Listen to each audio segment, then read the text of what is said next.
Excuses. Peter and Paul, a pair of twins, brought up by the same parents in the same home.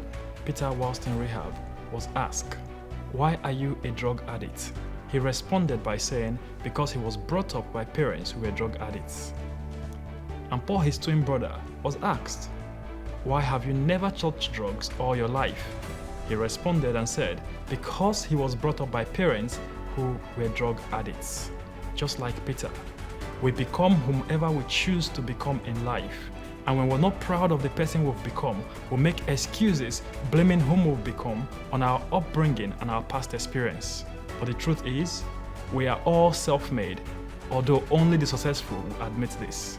We have become so good at making excuses for our bad and poor decisions in life. We no longer take responsibility for our actions.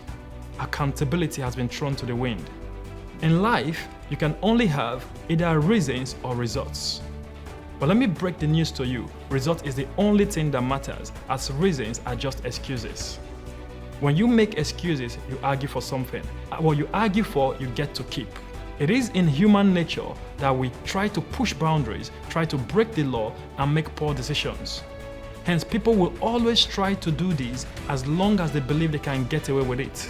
But the problem today isn't that people make excuses. The problem is that we let them get away with it. We're living in a very dangerous world. A world we all have contributed towards by not holding people accountable and letting them get away with excuses. People generally have good reasons for doing bad things, but a good thought behind a bad action should never justify the action.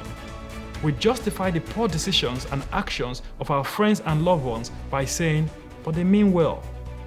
But the big question is, how do you know they mean well?